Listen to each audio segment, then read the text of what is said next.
Discipline એટલે કે શિસ્તના નામે ઓળખાતી ભારતીય જનતા પાર્ટીમાં જ્યારે ઘરના જ લડવૈયાઓ રસ્તા પર ઉતરી આવે ત્યારે સમજવું કે પાણી માથા પરથી પસાર થઈ રહ્યું છે. નર્મદા જિલ્લાની નાંદોદ બેઠકના ભાજપના મહિલા ધારાસભ્ય ડોક્ટર દર્શનાબેન દેશમુખનું જાહેર મંચ પરથી ગુસ્સે થઈને વોકઆઉટ કરવું એ માત્ર એક પ્રોટોકોલનો ભંગ નથી, પણ નર્મદા ભાજપમાં છેલ્લા 2 વર્ષથી ભભૂકી રહેલા આંતરિક અસંતોષનો વિસ્ફોટ છે. વડાપ્રધાન નરેન્દ્ર મોદીની સરકારના 12 વર્ષ પૂર્ણ થવાના ઉત્સવમાં જ્યારે જનપ્રતિનિધિનું અપમાન થાય ત્યારે પાવરફુલ મહિલા ધારાસભ્યને હસતા મોઢેથી સ્ટેજ પર જોડીને બહાર ગાંધીની પ્રતિમા પાસે ધરણા પર બેસવું પડે ત્યારે સંગઠનની રીતભાત પર બહુ મોટા સવાલ ઉભા થાય છે. શું છે આખી બબાલ અને કેમ ધારાસભ્ય આપી દીધી રાજીનામાની ચીમકી, તેના પર વાત કરીશું. નમસ્કાર, ગુજરાત BS9 TV ન્યૂઝમાં આપની સાથે હું છું ભગવતી વિશાવડિયા.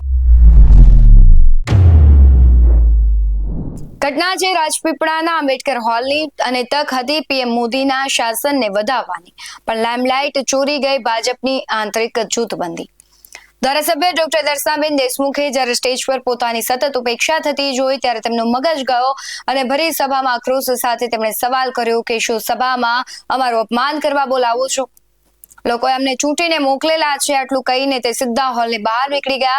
ધારાસભ્યનો સીધો અને ખુલ્લો આક્ષેપ છે કે ચૂંટાયેલા પ્રતિનિધિ હોવા છતાં પ્રોટોકોલના લીરે લીલા ઉડાવવામાં આવે છે અને જાણી જોઈને તેમને સાઇડલાઇન કરવામાં આવતા હોવાના આક્ષેપો પણ તેમણે કર્યા છે. પણ આ લડાઈ માત્ર એક કાર્યક્રમ પૂરતી સીમિત નથી. ધારાસભ્ય દર્શનાબેને સીધો મોરચો ખોલ્યો છે જિલ્લા ભાજપ પ્રમુખ અનિલ રાવ સામે.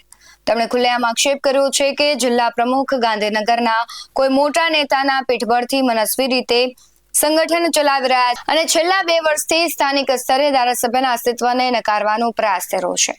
વાત એટલી હદે વણસી ગઈ કે આંબેડકર હોલની બહાર નીકળીને ધારાસભ્ય મહાત્મા ગાંધીની પ્રતિમા સામે સાંકેતિક ઉપવાસ પર બેસી ગયા અને ચીમકી આપી દીધી કે જો આ પ્રકારનું માનસિક ટોર્ચરિંગ અને અપમાન ચાલુ રહેશે તો તેઓ માત્ર સંગઠનમાંથી જ નહીં પરંતુ ધારાસભ્ય પદેથી પણ રાજીનામું આપવા તૈયાર છે.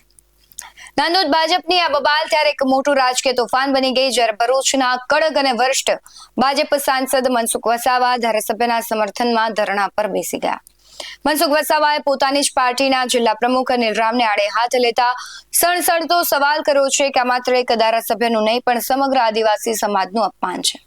તેમણે સ્પષ્ટ શબ્દોમાં હાઈકમાન્ડને ચેતવણી આપી કે આવા સંકુચિત માનસિકતા ધરાવતા પ્રમુખને હવે કોઈ પણ કાળે ચલાવી લેવામાં આવશે નહીં.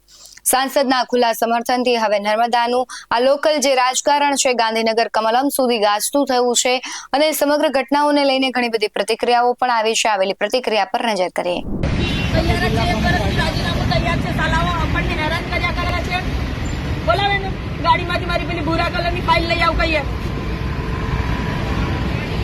સામાન્ય રીતે વિપક્ષના પ્રહારો સામે જેક ઝીલતી ભાજપ સરકાર હવે પોતાના જ ઘરના આંતરિક ઘાર ઉજાવવા મુશ્કેલ બની ગયા છે.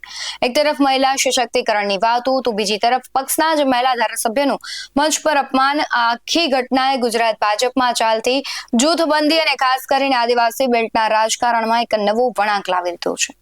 હવે જોવાનું એ રહેશે કે ગાંધીનગર બેઠેલું મોવડી મંડળ જિલ્લા પ્રમુખ સામે એક્શન લે છે કે પછી ધારાસભ્યના કડવા આક્રોશને ડેમેજ કંટ્રોલના નામે દબાવી દેવામાં આવે છે. તમારું શું માનવું છે કમેન્ટમાં જરૂરથી જણાવજો. બાકી આવા જ વધુ અહેવાલો સાથે ફરી મળતા રહીશું. તમે અમારી YouTube ચેનલને સબસ્ક્રાઇબ કરવાનું અને Facebook અને Instagram પર ફોલો કરવાનું ભૂલશો નહીં. બાકી અવનવી અપડેટ્સ મેળવવા માટે આપ જોતા રહો BS9 TV ન્યૂઝ. નમસ્કાર.